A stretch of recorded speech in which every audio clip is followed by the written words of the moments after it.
jërë ngeen jëf dal leen ak jàmm ci yëglekaay yi xëyee tey Cour des comptes ndar naa ceytu Nafi Ngom Keïta loolee l'Observateur daal di xamle ci xëtam bu njëkk yëglekaay bi mu ngi xamle ni ay sources judiciaires yëgle nañu ni gouvernement bi lëkkaloog nag ñi yore wàllu ceytu gi ngir ñu gëstu lu ñeel toogaayu Nafi Ngom Keïta ci bopp kuréel bii di OFNAC ci diir bi mu fa jotoon a nekk waaye bu ñu sukkandikoo ci yëglekaay Le Populaire démb ci àllarba bi ñi di gouvernement bi ñoo yore woon kàddu gi ki ko jiite di Seydou Gueye moom nag indi na ay leeral ci mbirum office national de lutte contre la fraude et la corruption te ki ko jiite woon di Nafi Ngom Keïta foofu la ñuy des ba tey ak yëglekaay bii di Le Quotidien ñoom nag ñi ngi xamle ni gouvernement bi fas yéene naa dakkal bépp yiy yàbbi bu jëm ci coppiteem Nafi Ngom Keïta ci bopp kuréel bii di OFNAC lu wees loolu Seynabou Ndiaye Diakhaté di waaj a jiite OFNAC kii di Malick Nawel Seck moom yëgle na si l'Observateur ni dakkal na digganteem ak parti bi di PS yokk na ci di teg baaraamu tuuma kii Ousmane Tanor Dieng moom njiitu moom sa réew jàpp na ni secrétaire général bu PS bi dafay daal di wéeru ci kii di Macky Sall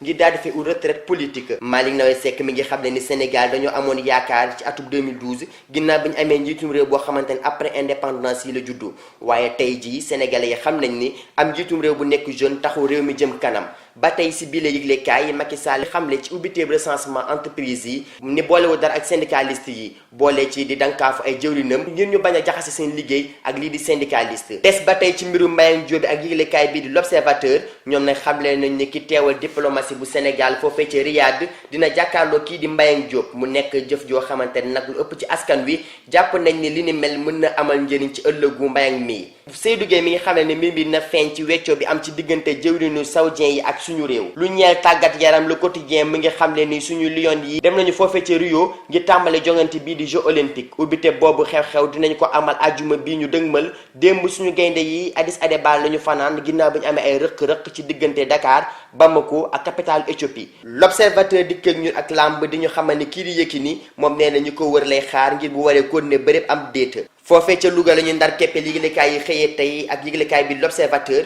moom nag mi ngi xam ne am ndaw bu am ñaari fukki weer moo fa juddu moom nag ñaari awra la am ci kaw loolu ay waajuram seen doole yamul seen digginnaaw ba tax ñu ñaan ndimbal ci bopp doomu Sénégal jërë ngeen jëf